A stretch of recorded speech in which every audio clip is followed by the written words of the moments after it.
Pocos minutos después de despegar, hay un incendio en la cabina de un DC-9. Los pilotos pierden el control y el avión cae en picado contra los Everglades. Cuando el morro bajó, vi que iba a estrellarse. Un MD-11 se estrella después de que la cabina se llene misteriosamente de humo.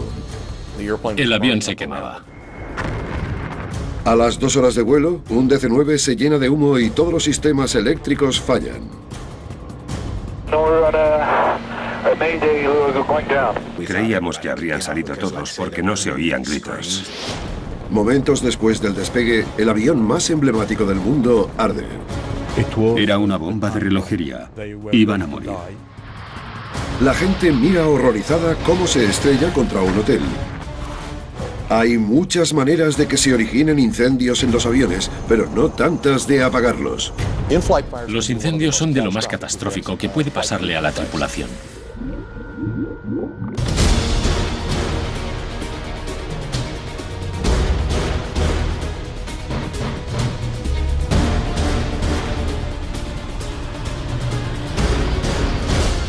¿Por qué se estrellan los aviones? Fuego en el cielo.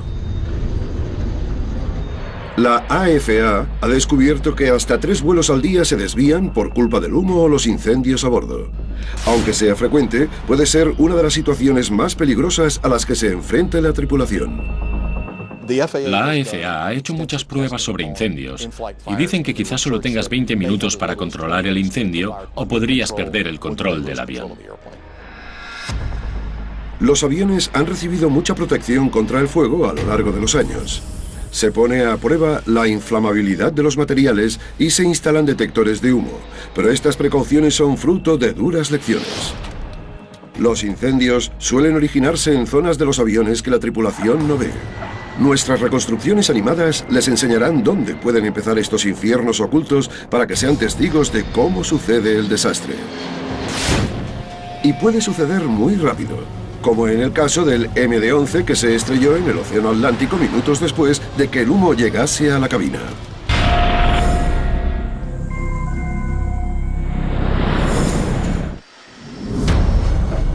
...2 de septiembre de 1998... Los pasajeros del vuelo 111 de Swissair van desde Nueva York hasta Ginebra. El avión sobrevuela la costa canadiense cuando los pilotos huelen humo en la cabina de mando. Bill Pickerel está de controlador aéreo y es la última persona que establece contacto con el vuelo 111. Estábamos al final del turno, sobre las 10:15 de la noche hora local. Otro de los sectores del centro nos dijo que un vuelo de Swissair había comunicado un pan-pan porque había humo en la cabina de mando. Los pan-pan significa que hay una urgencia, pero que no hay peligro de muerte inmediato. Como precaución, al vuelo le dan permiso para efectuar un aterrizaje de emergencia en el aeropuerto de Halifax, en Nueva Escocia. Al principio parecía un procedimiento bastante sencillo. La transmisión por radio fue muy profesional y tranquila. No parecía haber ninguna urgencia. Cuando se preparan para descender, el humo de la cabina se vuelve más denso. Con el peligro en aumento, los pilotos tienen que tomar una difícil decisión. El piloto dijo que necesitaban perder combustible. Estaban a unos 4.800 metros de altura. Lo del combustible complicó mucho la situación. Aligerar el peso lo máximo posible es una buena decisión. Es mejor para el avión. Pero retrasar el aterrizaje podría poner el vuelo en un peligro aún mayor. A los pasajeros les han dicho que van a desviarse, pero en su sección no hay humo y no saben que en la cabina de mando la situación es terrible. Siguiendo la lista de control en caso de humo, los pilotos cortan la energía de la cabina. Si es un incendio eléctrico, eso podría anular la energía de la fuente. Pero el humo es cada vez más denso, entonces falla el piloto automático. Los pilotos se ponen las máscaras de oxígeno. Ya sabían que tenían problemas graves y que tenían que aterrizar cuanto antes. En cuanto sobrevolaron el agua, les sugerí que empezasen a soltar combustible. También fue cuando, sin que lo supiese, el avión empezó a tener fallos críticos del sistema. El avión empieza a perder altitud. Perdieron varios sistemas fundamentales en un minuto. Perdieron el contacto por radio y poco después el transpondedor. En la cabina se desencadena una pesadilla. El fuego ha atravesado el techo, del que gotea aluminio fundido hasta la cabina de mando. Pierden el control del avión y se precipitan hacia el océano a 555 kilómetros por hora. El choque es tremendo. No hay supervivientes. El avión se rompe en 1000 pedazos y solo quedan pequeños restos flotando en la superficie. El resto desaparece en el Atlántico. Queda claro que no es una misión de rescate, sino de recuperación. Intrigados por la tragedia, los investigadores quieren recuperar los restos. Sabíamos que si encontrábamos el origen del incendio y el combustible que lo alimentaba, encontraríamos los problemas de seguridad que había que identificar. Pero las respuestas a cómo empezó el incendio y qué se quemó yacen en el lecho oceánico. Los restos del avión estaban a unos 55 metros bajo la superficie del océano y esparcidos. No sabíamos exactamente dónde estaban ni a lo que nos enfrentaríamos para recuperarlos. El primer reto es encontrar las cajas negras. Consiguieron localizar y recuperar las 2 cajas negras. Pero hubo un contratiempo, porque el fuego había quemado tanto la grabadora de datos de vuelo como la grabadora de voz de la cabina 6 minutos antes de que el avión se estrellase. Fue decepcionante.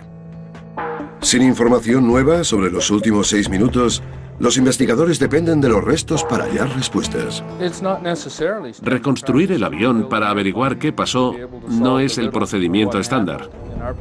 Pero en nuestro caso en concreto, la única forma de saberlo era coger las piezas que pudimos recuperar, identificarlas y recolocarlas en una estructura similar al avión original para poder buscar patrones del fuego en las piezas quemadas e intentar localizar el origen del incendio. Pero ¿cómo pudo entrar el fuego en la cabina, la zona más protegida del avión? La respuesta conmocionó a la industria aeronáutica. Había indicios de que el material aislante del avión se había quemado. En principio no debería arder, pero enseguida dijimos que el material es lo que propagó el fuego, lo que lo calentó tanto y lo que hizo que el avión se estrellase en el océano. En 1998, miles de aviones volaban con el mismo material aislante. El fuego había dañado la parte sobre la cabina de mando. Y eso les sorprendió porque se hacen pruebas para asegurarse de que las capas termoacústicas no arden, pero aún así se quemaron. Cogimos el material, le acercamos fuego y, ¡oh, sorpresa! Resulta que ardía. Y no solo ardía, es que se quemó por completo y echó humo. Los investigadores se apresuran a descubrir qué prendió el aislamiento antes de que pase en otro avión. A continuación, ¿encontrarán respuestas en los millones de trozos del avión antes de que sea demasiado tarde?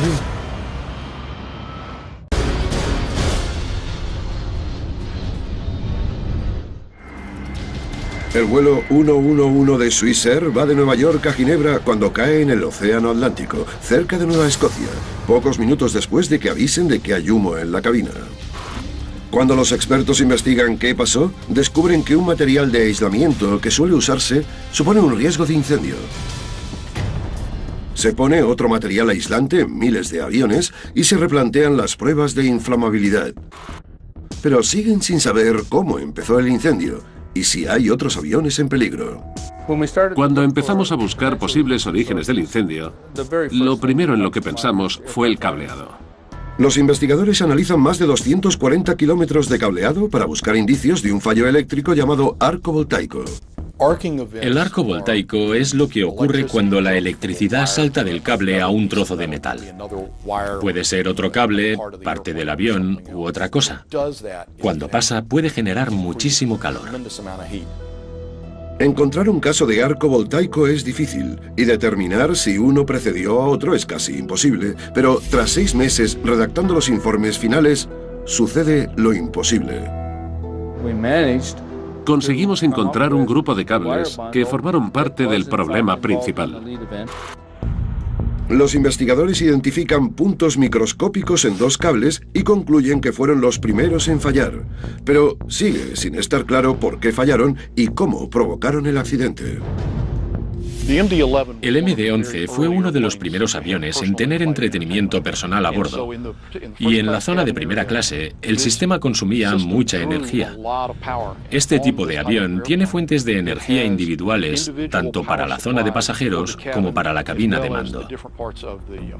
Cuando se instaló el sistema en el avión, no había bastante potencia para conectarlo a la zona de pasajeros. Y por eso se conectó a la cabina de mando para que sacase la energía de la misma fuente que los controles de vuelo. En condiciones normales, un arco voltaico en el sistema de entretenimiento en pleno vuelo y un incendio serían controlables porque podrían cortar la electricidad. Pero desgraciadamente en el vuelo 111 de Swissair no pudieron. El desgaste del cableado del sistema de entretenimiento creó una ruptura por la que pudo salir la electricidad, un arco voltaico.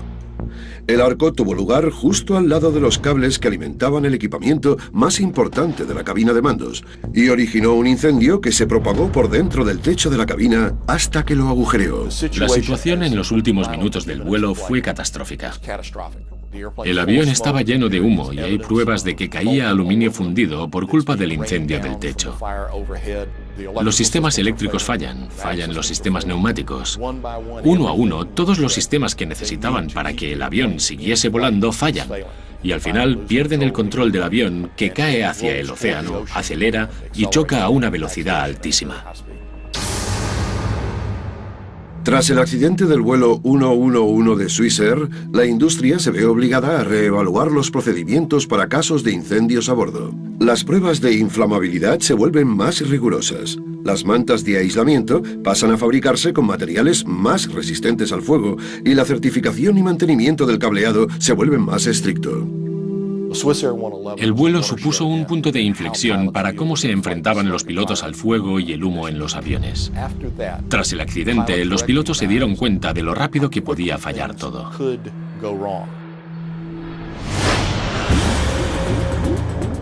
Lo que hace que el fuego sea una amenaza tan letal es lo rápido que puede originarse y propagarse de forma inadvertida. En algunos casos hay riesgo de que el incendio empiece dentro del avión, pero aunque empiece fuera, puede ser igual de catastrófico. Aeropuerto Charles de Gaulle, París. El Concorde, el único avión de pasajeros supersónico, recorre la pista a 280 km/h. Justo antes de recoger el tren de aterrizaje, empiezan a salir llamas de debajo del ala izquierda. Los testigos ven que el avión, que vuela abajo, se mueve vacilante por el cielo, dejando un rastro de llamas tras él. Apenas 2 minutos después de despegar, el avión de pasajeros más famoso del mundo se estrella contra un hotel. Estaban condenados. Lucharon hasta el último momento, pero no podían hacer nada.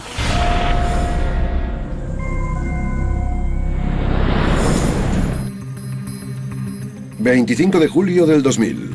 El vuelo 4590 de Air France se prepara para despegar desde el aeropuerto Charles de Gaulle de París para volar hasta Nueva York. La gente se detiene a mirar cómo el Concorde se prepara para despegar. Nadie sabe que van a presenciar un desastre. Se preparan para despegar.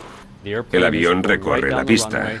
La torre le dice al piloto que tiene fuego en la parte trasera. Salta una alarma en la cabina de que hay fuego, de que creen que hay fuego en el motor número 2. Pero cuando el avión alcanza velocidad crítica, no puede detenerse.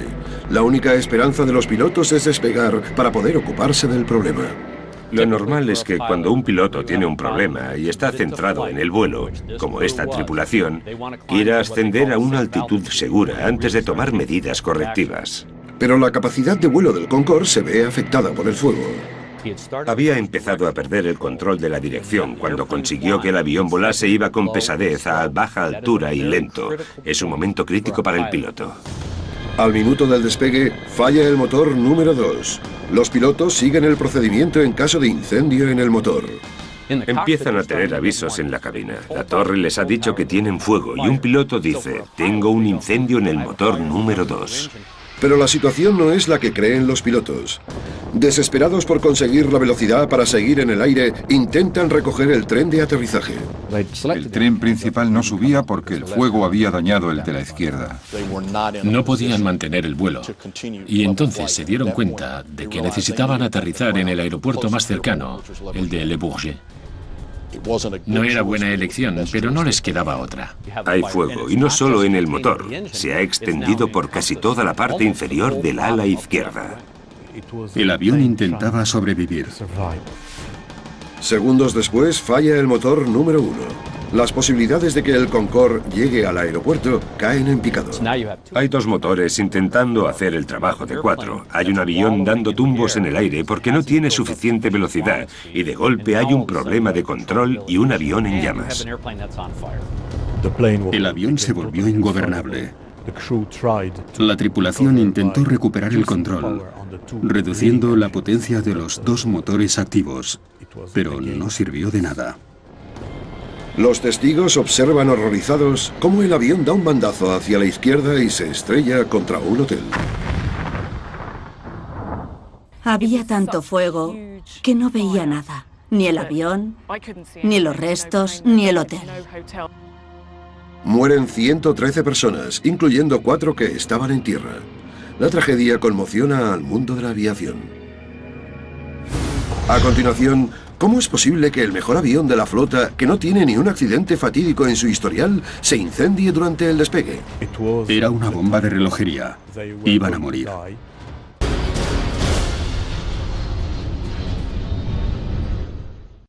Un icono del mundo de la aviación estalla en llamas durante el despegue y se estrella.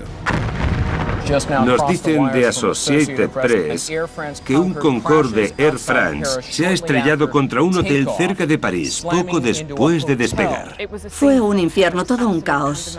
Inmediatamente después del accidente del vuelo 4590 de Air France, cerca de París, expertos e investigadores de la aviación se ponen a desenterrar pruebas de entre los restos ardientes. Era una pesadilla. Cuando llegué al lugar del accidente sabía que los cadáveres ya no estaban allí, pero la muerte estaba por todas partes. Cuando localizan las grabadoras de datos y voz, los investigadores se las llevan para analizarlas.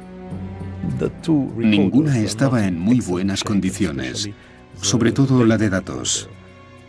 Al principio no descubrimos mucho, pero poco a poco empezamos a reconstruir el caso. El lugar del accidente no es el único sitio donde los investigadores buscan pruebas. También le prestan atención a la pista de despegue. Los rastros de hollín y combustible que hay en la pista son indicios de que hubo una fuga de combustible que podría haber alimentado las llamas, pero ¿a qué se debió la fuga? Encontramos parte del tanque y trozos pequeños del avión. También encontramos algo que no era del avión. Era una tira de metal. No era del Concorde y no pintaba nada en la pista. Al principio no está claro cómo el trozo de metal pudo contribuir al accidente hasta que descubren otra pista crucial. Es como un rompecabezas. Lo que encontraron al juntar las partes del neumático que había en la pista es que el patrón encajaba con el trozo de metal. Tenía sentido que el neumático hubiese pasado sobre el trozo. La forma de los daños del neumático encaja claramente con la forma del trozo de metal de la pista. Los investigadores examinan docenas de aviones para intentar averiguar de dónde pudo salir el trozo de metal. Encontraron el avión y también el lugar de donde salió el trozo. Encuentran un DC-10 Continental al que le falta una banda. La banda era un refuerzo que se soltó cuando el avión despegó poco antes que el Concorde. Los investigadores están convencidos de que han identificado una parte crucial de la secuencia del accidente. Pero la pregunta sigue ahí. ¿Cómo es posible que un neumático dañado desencadene un accidente mortal? Greg Fife es investigador de accidentes y fue asesor de Continental Airlines en otro caso. Al ir a unos 320 kilómetros por hora, cuando el neumático reventó tras pasar por encima del trozo de metal, se convirtió en metralla y los fragmentos pequeños y grandes de goma chocaron contra la parte baja del avión. La goma golpea la parte baja del ala y bajo el revestimiento hay un enorme tanque de combustible. Cuando los trozos de goma golpearon la parte baja del tanque, no lo perforaron, pero produjeron ondas de choque que ejercieron presión sobre el tanque. Estas ondas generaron un exceso de presión que se expandió dentro del tanque, explotó de dentro a fuera y creó un agujero por el que salió el combustible. Un camión que pasaba por allí graba como el combustible sale a chorro del ala y se esparce por el aire, donde se vaporiza y prende. Cuando el fuego se enciende, no hay quien lo pare. Conforme se acentuaba el alabeo, su capacidad de mantener la estabilidad de vuelo bajaba y el morro empezó a caer. 10 años después del accidente, Continental Airlines y 2 empleados suyos van a juicio en París por homicidio involuntario. En Francia, lo normal es que se abra una investigación criminal tras los accidentes de avión, pero es muy poco común que una aerolínea se enfrente a cargos criminales. En el juicio, Continental dice que Air France estaba al corriente de las deficiencias de los tanques de combustible y las ruedas del Concorde. Air France niega las alegaciones y mantiene que el accidente no hubiera pasado si la banda no hubiese estado en la pista. En el mismo juicio, también acusan al ex jefe de mantenimiento de Concorde, un ex ingeniero jefe de Concorde y a un jefe de aviación civil retirado de homicidio involuntario. El juicio puso a debate el papel de varios factores, incluyendo los restos en la pista, la carga de combustible, el peso del equipaje, las prisas y un separador de neumáticos que faltaba. Los accidentes son cadenas de sucesos. Todos los accidentes lo son. Este fue una cadena trágica de varios sucesos. El juicio ayudó a sacar a la luz una confluencia de factores que pudo haber contribuido a desencadenar el accidente. A finales de 2010, un tribunal francés declara a Continental Airlines y a uno de sus soldadores culpables de homicidio involuntario. Los demás acusados quedan absueltos. A Continental le ponen 200.000 euros de multa y ha de pagar a Air France 1 millón más. John Taylor, el soldador, recibe una pena de prisión suspendida de 15 meses por saltarse las normas de la industria y forjar el trozo de metal que cayó. No creo que el trozo de metal hiciese que el avión se estrellase. Creo que contribuyó a que pasase el accidente, pero no creo que fuese la única causa del mismo. Incluso antes de que salga el veredicto, la industria de la aviación decide hacer cambios drásticos de seguridad. Ahora los restos en las pistas se consideran amenazas aún mayores. Los fabricantes empiezan a producir neumáticos resistentes a los estallidos y se refuerzan los tanques de combustible. Pero para el Concorde fue el principio del fin. 3 años después del accidente, retiran el avión. Para mucha gente este avión era un símbolo.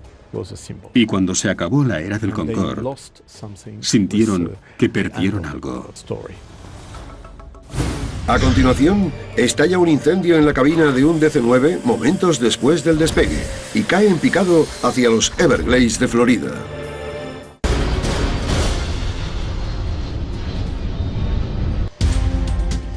Un DC-9 despega desde el Aeropuerto Internacional de Miami y comienza a ascender. Cuando llega a los 3.000 metros, se incendia la bodega de carga. Poco después, los pilotos pierden el control del avión y caen a plomo hacia los Everglades. Descubrieron que prácticamente ya se había quemado en el cielo.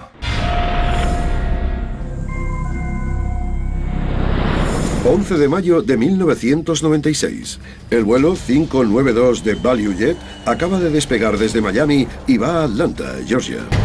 6 minutos después del despegue, los pilotos oyen un fuerte ruido que viene de dentro del fuselaje. Segundos después, fallan los sistemas eléctricos. El primer oficial llama a control aéreo. Jesse Fisher está de turno. La voz estaba muy calmada y controlada. No parecía urgente. Mientras los pilotos evalúan el fallo eléctrico, el humo empieza a subir por el suelo de la cabina.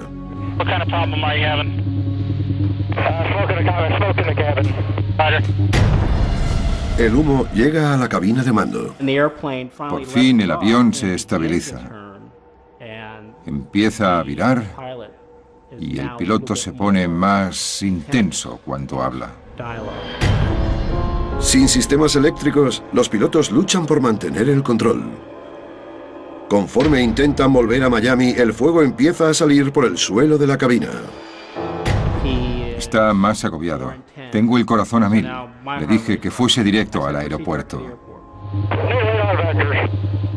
Dijo que necesitaba vectores y yo pensé, mala cosa. Hay tanto humo que no ve los instrumentos. Le di los vectores para que volviese. Para volver tenía que dar un rodeo lento, pero seguía yendo rápido. A los 290 metros de altitud dice, necesito ir al aeropuerto más cercano. Está a unos 4 o 5 kilómetros más cerca del Dade Collier. Pero a esa velocidad y altitud puede llegar a Miami, que tiene sus recursos. Equipo para incendios, médicos. El Dade Collier está en los Everglades y ahí no hay nada. Walton Liddell está pescando en los Everglades y se da cuenta de que al vuelo 592 le pasa algo muy grave. Oí el ruido del avión. Miré a mi izquierda y vi un avión enorme que volaba muy bajo. Era raro. Pensamos que seguramente se estrellaría en el aeropuerto. Vi que el ángulo de alabeo era cada vez más abierto, hasta que llegó y se pasó de los 90 grados. Así que el avión se puso boca abajo. Cuando el avión alabea a ese ángulo, las alas no le pueden proporcionar la elevación necesaria y pierde altitud. Si las alas están equilibradas, toda la elevación contrarresta la gravedad. Cuando el ángulo de alabeo es de 45 grados, solo contrarresta la mitad. Cuanto mayor es el ángulo, menos elevación contrarresta la gravedad y es más difícil mantener la altitud. Había algo que cambiaba demasiado rápido para que los datos del radar le siguieran el ritmo. De 2.700 metros pasó de golpe a 304. Eso es un desastre. Fatal. Es un índice de descenso de avión de caza. Son 243 kilómetros por minuto, que es una barbaridad. Cuando el morro bajó, vi que iba a estrellarse. El avión no vuelve a comunicarse. Sabía que habían caído. Me sentí inútil. El avión desapareció por el horizonte. Y justo después apareció una ola de agua enorme que se alzó como si estuviera en la playa. Las 110 personas a bordo mueren. Van a ver imágenes en directo del lugar del accidente. Esa zona de tierra chamuscada rodeada de agua en los Everglades. Quedan muy pocos restos. Los investigadores se pasan semanas peinando el pantano buscando pistas. Encontraron más restos y pudieron inspeccionar la bodega de carga delantera. Vieron que el suelo del fuselaje estaba muy quemado. Había muchos daños por el fuego, que alcanzó temperaturas muy altas. Parece que el fuego empezó en la bodega de carga, pero nadie sabía cómo se había propagado. Estas bodegas de carga están diseñadas para contener incendios. ¿Por qué el revestimiento no contuvo el fuego? Los investigadores revisan los registros para ver qué llevaban en la bodega. Encuentran correo, 3 neumáticos para otro avión de ValueJet y entonces algo sospechoso. Vieron que había generadores de oxígeno y encontraron pruebas de que algunos estaban descargados. Eso explicaría por qué el sistema de contención no funcionó. Dentro de la bodega encuentran los restos chamuscados de 9 botes activados. Los generadores de oxígeno producen oxígeno mediante un proceso químico para usarlo en caso de descompresión. Según la Junta, no estaban bien asegurados para el transporte. Resulta que, según parece, fue toda una chapuza. ¿Pero qué provoca el incendio? Según la Junta Nacional de Seguridad del Transporte, un obstáculo, como un bache en la pista, hizo que las palancas de los botes golpeasen la pequeña carga en los tapones. El impacto genera una pequeña explosión e inicia una reacción dentro de los recipientes. Se genera oxígeno que se libera dentro de la bodega. La reacción también produce calor, que alcanza temperaturas de hasta 260 grados. La combinación del calor y el oxígeno puro crea un incendio voraz. Dentro de la bodega, el oxígeno puro le permite al fuego atravesar el sistema de contención y penetrar en la cabina, derritiendo las vigas del suelo bajo los pies de los pasajeros. Descubrieron que prácticamente ya se había quemado en el cielo. Hubo un fallo. Hubo una serie de fallos comunicativos.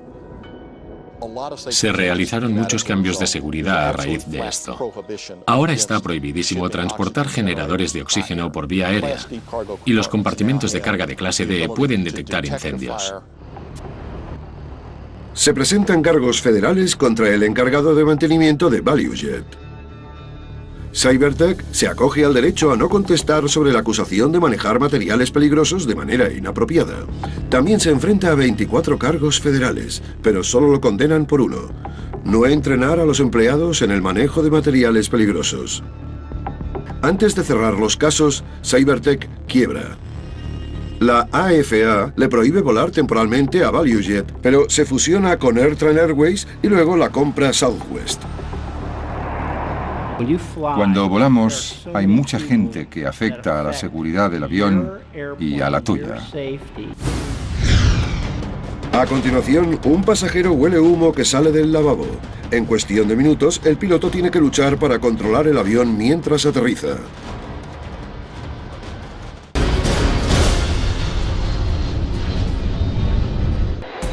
Un DC-9 va de Dallas a Toronto, cuando la zona de pasajeros y la cabina se llenan de repente de humo tóxico. Los sistemas eléctricos se apagan, haciendo que sea casi imposible controlar el avión. El capitán tenía una tarea dificilísima.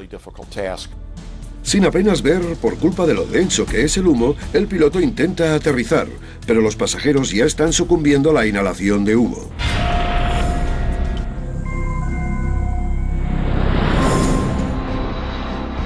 ...2 de junio de 1983.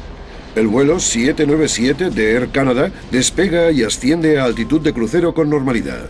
Pero a las 2 horas y media de viaje, el avión sufre un fallo eléctrico.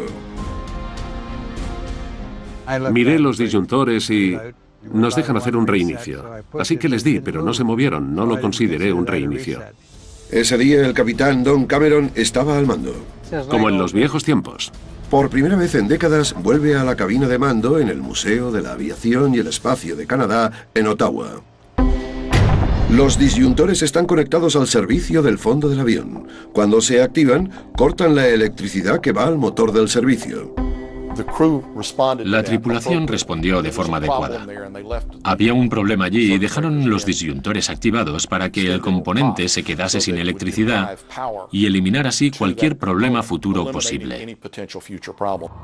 Por desgracia, los problemas del vuelo 797 solo acaban de empezar. Creo que a la hora y media de despegar hubo un escándalo en la parte trasera. Me acuerdo de que una de las azafatas fue con un extintor.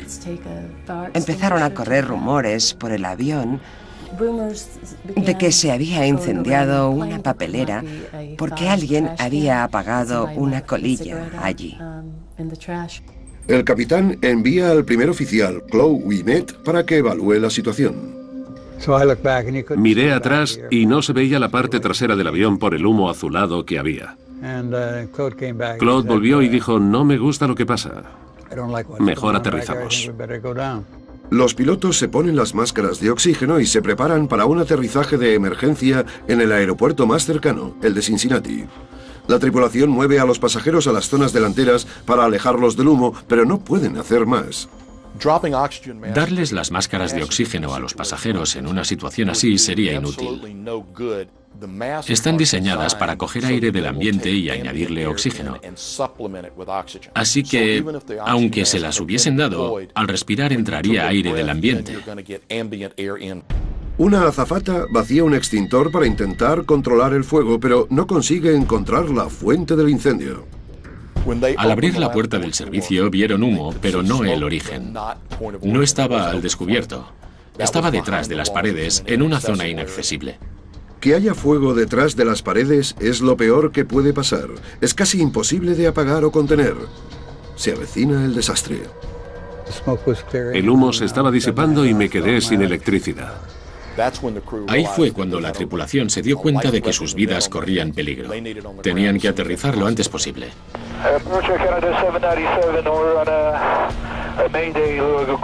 Momentos después empieza a salir un humo denso de las paredes de la cabina.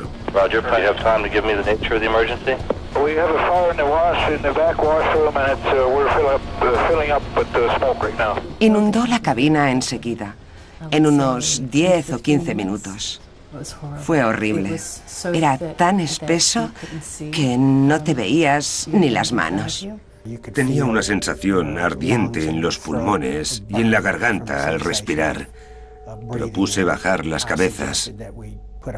En la escuela de bomberos aprendimos que cuanto más bajo estás, más aguantas el humo. Con poca visibilidad y pocos sistemas de navegación o control activos, el capitán Cameron vuela prácticamente a ciegas.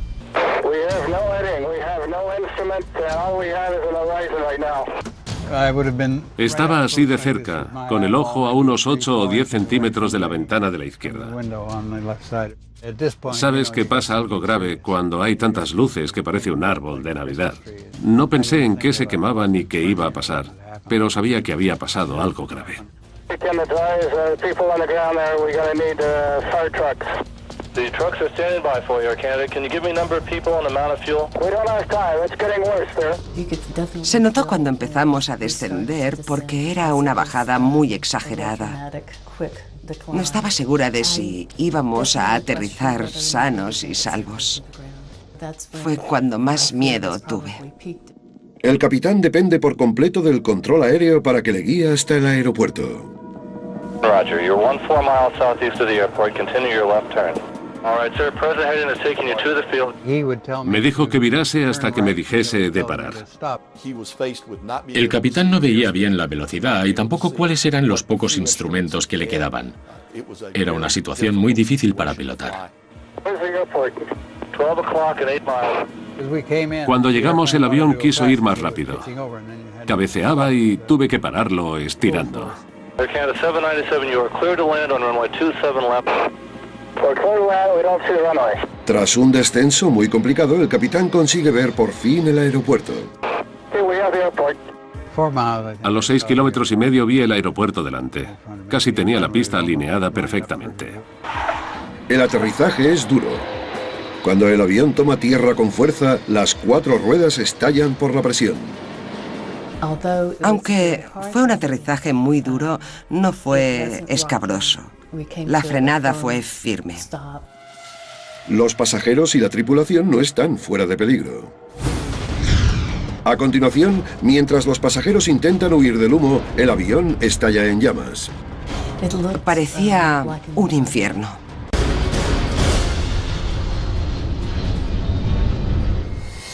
El vuelo 797 de Air Canada se llena de humo y pierde la energía eléctrica antes de hacer un aterrizaje de emergencia en el aeropuerto de Cincinnati. Los pasajeros están desesperados por escapar de la humareda mortal. En cuanto paró, quité la puerta y Lisa y yo salimos por el ala. Pero momentos después de que abran las puertas, el avión estalla en llamas. Cuando el oxígeno adicional entró en la cabina en llamas, hizo que el humo prendiese. Había llamas que salían de la puerta y se elevaban hacia el cielo. Medían unos 2 o 3 metros. Parecía un infierno. Las llamas salían de las puertas y había humo por todos lados. Ahí fue cuando supe que teníamos que bajar del ala. Sabía que había combustible en los tanques de las alas. Había que bajarse. Mientras los pasajeros evacúan, el capitán Cameron se queda en la cabina. Cameron, que depende del tanque de aire comprimido que alimenta la máscara de oxígeno, empieza a apagar el avión, pero antes de que acabe, se le termina el aire. No podía respirar, así que me quité la máscara. Vi a alguien en el ala. Pensé, genial, la evacuación va bien. Intenté salir, pero no me podía mover. El capitán Cameron se queda inconsciente. Los bomberos tienen que rociarle espuma para despertarlo. Estaba helada y sabía a jabón. Lo siguiente que recuerdo es estar colgando del alféizar con la mano derecha, soltarme y caer. Pero para algunos pasajeros es demasiado tarde. Había 46 personas en el avión. La mitad han muerto. Solo 5 supervivientes están ilesos. Salimos por ese lado del avión. Empezamos a hablar y hubo quien nos dijo que los que tenían al lado no habían salido. Vi las pruebas al día siguiente en el hangar, pero la cantidad de muertes no me la quito de encima. Me siento fatal. Ojalá hubiesen salido todos, pero no. Creíamos que habían salido todos, creíamos que habrían salido todos, porque no se oían gritos, del avión no salía ruido, así que parecía que todo estaba controlado y... ¿Habían salido? Habían salido todos. Teníamos sentimientos encontrados. Nos alegrábamos mucho de haber sobrevivido a una experiencia tan increíble. Pero aún así, darnos cuenta de que no todo el mundo había salido con vida fue todo un disgusto. Inmediatamente después del accidente, los investigadores se centran en encontrar el origen del incendio. Los investigadores sabían casi desde el principio que el fuego tenía un origen eléctrico, por el daño que había en la zona del servicio. Los disyuntores activados al principio del vuelo estaban conectados al motor del servicio de la parte trasera, el epicentro de los daños. Los investigadores sospechan enseguida que ha sido un arco voltaico. Cuando hay electricidad recorriendo un cable, con el tiempo el aislamiento puede rasparse o agrietarse, y las grietas permitieron que la electricidad, en vez de recorrer el cable, como toca, saltase a otra parte del avión o a otro cable que estuviese expuesto. El motor del servicio es pequeño, pero muy potente. En los aviones, cuanto menos peso haya, mejor. Y una de las formas de reducirlo es usar motores eléctricos muy pequeños, pero muy potentes. Estos pequeños motores pueden producir 3 corrientes de electricidad mientras giran. Al motor del servicio lo alimenta un sistema trifásico, mucho más potente que el de los electrodomésticos normales. Si la electricidad saltase de uno de los cables, liberaría una cantidad tremenda de energía que podría encender un fuego. De hecho, los investigadores encuentran indicios de arcos voltaicos en los cables de alimentación izquierdo y derecho del servicio que salen de agujeros en el suelo. El arco origina un incendio que prende las paredes del lavabo. El fuego se propaga y consume sistemas eléctricos fundamentales, lo que le hace casi imposible controlar el avión al capitán Cameron. Se volvió muy difícil de pilotar. Le pesaba el morro porque había fallado el estabilizador vertical. Cuando aterrizase, tendría los brazos muy cansados. Había gastado muchas fuerzas solo en mantener el control del avión. Lo hizo muy bien. Es un piloto buenísimo. Air Canada dice que el avión cumplía todos los requisitos de seguridad, pero ¿habría que hacerlos más estrictos? Gracias a las numerosas pruebas del avión y a los testimonios detallados de la tripulación y los pasajeros, la industria aprende unas lecciones muy duras. Cambiamos radicalmente la composición de los interiores y los asientos para que aguantaran mejor posibles incendios a bordo. Otra lección que aprendimos fue lo importantes que son las luces del suelo para ayudar a que los pasajeros encuentren las salidas del avión, dónde están y cómo se llega. ¿Que si volvería un avión? Pues sí, y sobre todo teniendo esta tripulación. Lo único que necesitan los incendios es oxígeno, combustible e ignición, y de las 3 cosas hay a espuertas a bordo de los aviones. Las aerolíneas han aprendido duras lecciones sobre los incendios en pleno vuelo. La tecnología y los protocolos que se crearon tras estas tragedias han hecho más difícil que los incendios se descontrolen. Y aunque puede que cada día siga habiendo humo y fuego en los vuelos, es menos probable que desemboquen en los fallos catastróficos del pasado.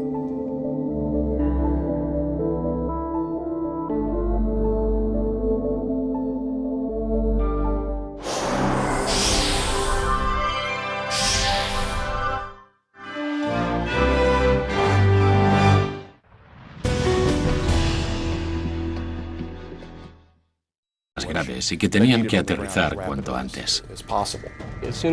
En cuanto sobrevolaron el agua, les sugerí que empezasen a soltar combustible. También fue cuando, sin que lo supiese, el avión empezó a tener fallos críticos del sistema.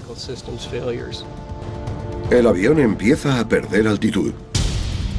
Perdieron varios sistemas fundamentales en un minuto.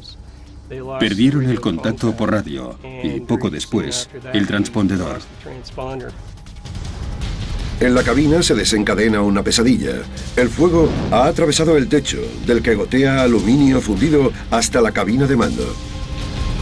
Pierden el control del avión y se precipitan hacia el océano a 555 kilómetros por hora. El choque es tremendo. No hay supervivientes. El avión se rompe en 1000 pedazos y solo quedan pequeños restos flotando en la superficie. El resto desaparece en el Atlántico. Queda claro que no es una misión de rescate, sino de recuperación. Intrigados por la tragedia, los investigadores quieren recuperar los restos.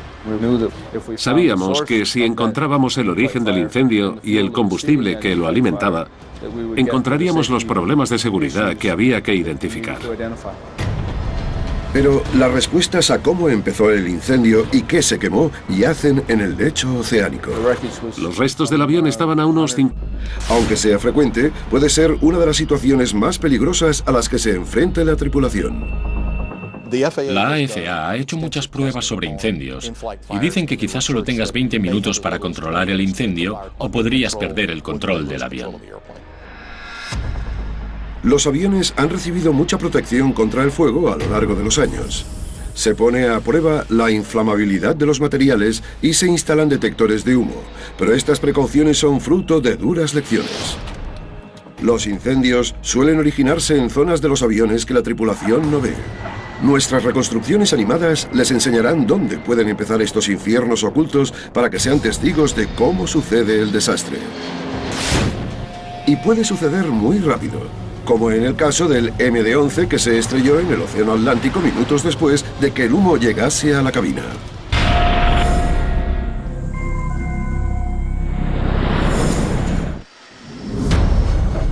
...2 de septiembre de 1998... Los pasajeros del vuelo 111 de Swissair van desde Nueva York hasta Ginebra. El avión sobrevuela la costa canadiense cuando los pilotos huelen humo en la cabina de mando. Bill Pickerel está de controlador aéreo y es la última persona que establece contacto con el vuelo 111. Estábamos al final del turno, sobre las 10:15 de la noche hora local. Otro de los sectores del centro nos dijo que un vuelo de Swissair había 55 metros bajo la superficie del océano y esparcidos. No sabíamos exactamente dónde estaban ni a lo que nos enfrentaríamos para recuperarlos. El primer reto es encontrar las cajas negras. Consiguieron localizar y recuperar las 2 cajas negras. Pero hubo un contratiempo, porque el fuego había quemado tanto la grabadora de datos de vuelo como la grabadora de voz de la cabina 6 minutos antes de que el avión se estrellase. Fue decepcionante. Sin información nueva sobre los últimos 6 minutos, los investigadores dependen de los restos para hallar respuestas. Reconstruir el avión para averiguar qué pasó no es el procedimiento estándar. Pero en nuestro caso en concreto, la única forma de saberlo era coger las piezas que pudimos recuperar, identificarlas y recolocarlas en una estructura similar al avión original para poder buscar patrones del fuego en las piezas quemadas e intentar localizar el origen del incendio. Pero ¿cómo pudo entrar el fuego en la cabina, la zona más protegida del avión? La respuesta conmocionó a la industria aeronáutica. Había indicios de que el material aislante del avión se había quemado. En principio no debería arder, pero enseguida dijimos que el material es lo que propagó el fuego. Pocos minutos después de despegar, hay un incendio en la cabina de un DC-9. Los pilotos pierden el control y el avión cae en picado contra los Everglades. Cuando el morro bajó, vi que iba a estrellarse. Un MD-11 se estrella después de que la cabina se llene misteriosamente de humo. El avión se quemaba. A las 2 horas de vuelo, un DC-9 se llena de humo y todos los sistemas eléctricos fallan.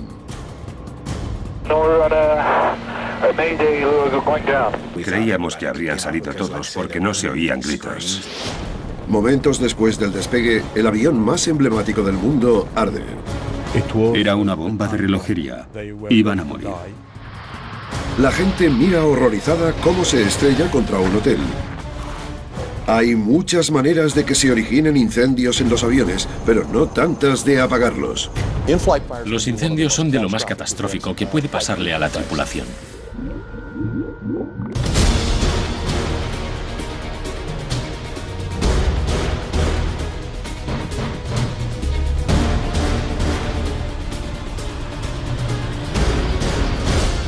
¿Por qué se estrellan los aviones? Fuego en el cielo. La AFA ha descubierto que hasta 3 vuelos al día se desvían por culpa del humo o los incendios a bordo. Ha comunicado un pan-pan porque había humo en la cabina de mando. Los pan-pan significa que hay una urgencia, pero que no hay peligro de muerte inmediato. Como precaución, al vuelo le dan permiso para efectuar un aterrizaje de emergencia en el aeropuerto de Halifax, en Nueva Escocia. Al principio parecía un procedimiento bastante sencillo. La transmisión por radio fue muy profesional y tranquila. No parecía haber ninguna urgencia. Cuando se preparan para descender, el humo de la cabina se vuelve más denso. Con el peligro en aumento, los pilotos tienen que tomar una difícil decisión. El piloto dijo que necesitaban perder combustible. Estaban a unos 4.800 metros de altura. Lo del combustible complicó mucho la situación. Aligerar el peso lo máximo posible es una buena decisión. Es mejor para el avión. Pero retrasar el aterrizaje podría poner el vuelo en un peligro aún mayor. A los pasajeros les han dicho que van a desviarse, pero en su sección no hay humo y no saben que en la cabina de mando la situación es terrible. Siguiendo la lista de control en caso de humo, los pilotos cortan la energía de la cabina. Si es un incendio eléctrico, eso podría anular la energía de la fuente. Pero el humo es cada vez más denso, entonces falla el piloto automático. Los pilotos se ponen las máscaras de oxígeno. Ya sabían que tenían problemas.